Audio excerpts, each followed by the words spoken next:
Welcome back students. Last lecture के बाद अब हम जानते हैं कि आखिर बफर स्टॉक क्यों क्रिएट किया जाता है, लेकिन हमें अभी तक ये तो पता ही नहीं है कि आखिर गवर्नमेंट ऑफ इंडिया स्टोर की गई फूड ग्रेन्स को इशू प्राइस पर पुअर लोगों के बीच डिस्ट्रीब्यूट कैसे करती है।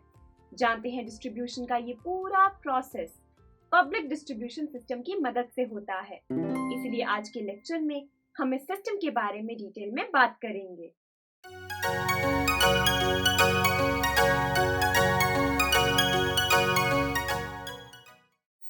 फ्रेंड्स, हमारे कंट्री में government of India around 5.5 lakh ration shops को रेगुलेट करती है।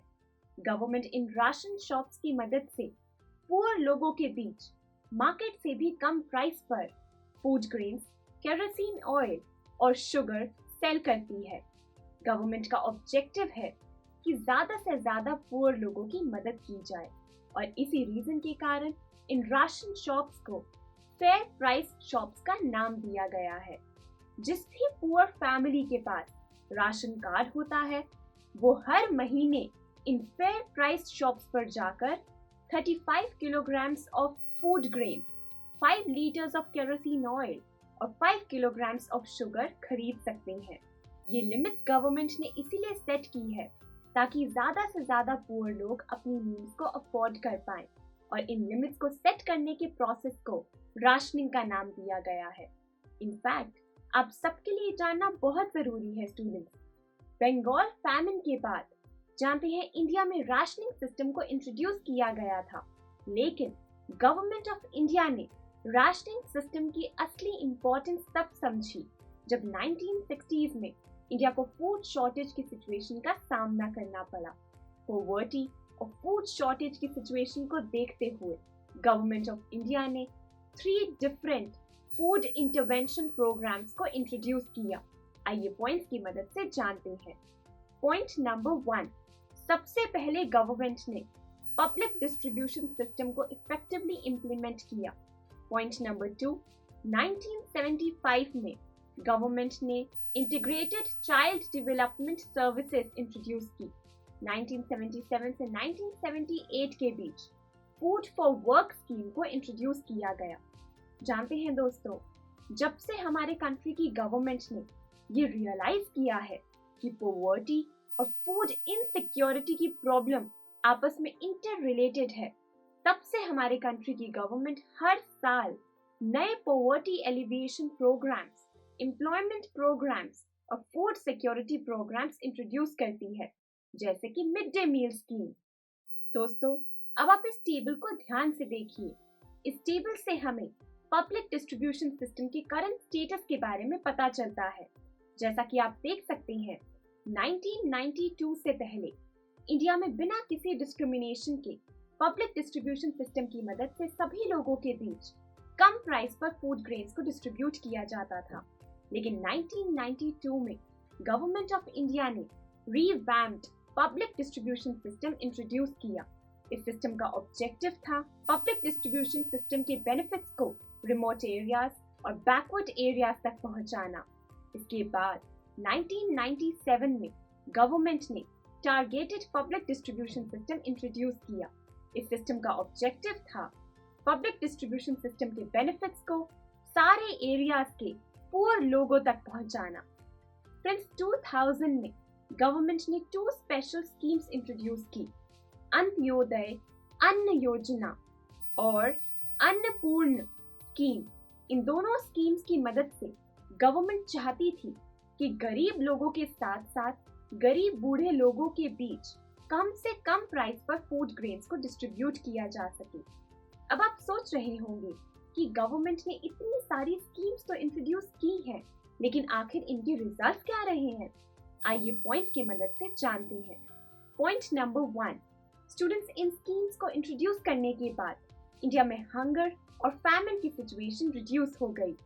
Point number 2, food security system के आने से इंडिया के फार्मर्स की इनकम काफी ज्यादा बढ़ गई। फ्रेंड्स, पब्लिक डिस्ट्रीब्यूशन के कारण हमारे देश में बहुत से अच्छे बदलाव आए हैं, लेकिन इस सिस्टम को बहुत से क्रिटिसिज्म्स का भी सामना करना पड़ा है। आइए पॉइंट्स की मदद से जानते हैं इन क्रिटिसिज्म्स के बारे में। पॉइंट नंबर 1, स्टूडेंट्स, FCI की ग्रैनरीज में फूड ग्रेन्स ओवरलोडेड है, इसलिए ये बड़ी हैरानी की बात है कि फिर भी इंडिया के बहुत से लोग भूखे पेट ही सोते हैं।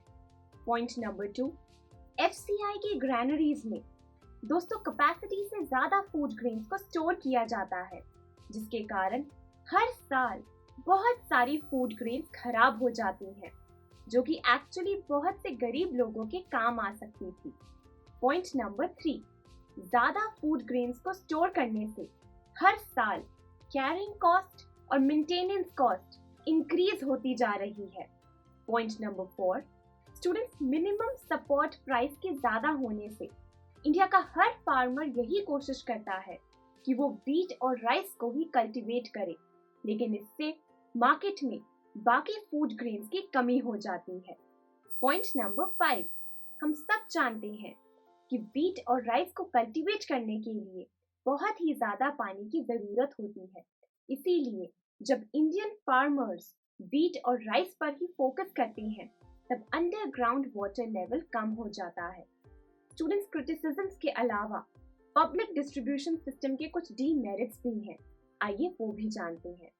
सबसे पहला डीमेरिट तो ये है कि पब्लिक डिस्ट्रीब्यूशन सिस्टम के कुछ डीलर्स अच्छी क्वालिटी की फूड ग्रेन्स को मार्केट में सेल करते हैं ताकि वहां से वो मनी अर्न कर सके, और जो पुअर क्वालिटी की फूड ग्रेन्स होती है उसे वो राशन शॉप्स के थ्रू सेल करते हैं। इसका रिजल्ट ये होता है कि गरीब लोगों को पुअर क्वालिटी की फूड ग्रेन्स मिलती हैं, जिससे उनकी हेल्थ भी खराब होती है।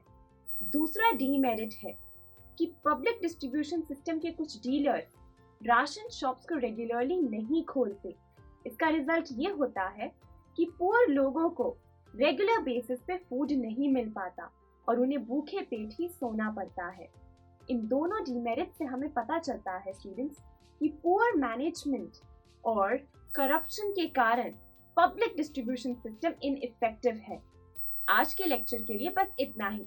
नेक्स्ट लेक्चर में हम लोग कोऑपरेटिव्स इन फूड सिक्योरिटी के बारे में डिस्कस करेंगे।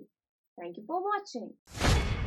आई एम श्योर स्टूडेंट्स, आपको ये वीडियो बहुत पसंद आया होगा, तो इसी तरह से एक मजेदार तरीके से अपने हर कॉन्सेप्ट को क्लियर करने के लिए डाउनलोड कीजिए PUStack ऐप, जहां आपके लिए और भी कई सारे ऑप्शंस हैं, जैसे कि आपके लिए सैंपल पेपर्स हैं, back exercise solution, step videos and much more. So what are you waiting for? Download the app now.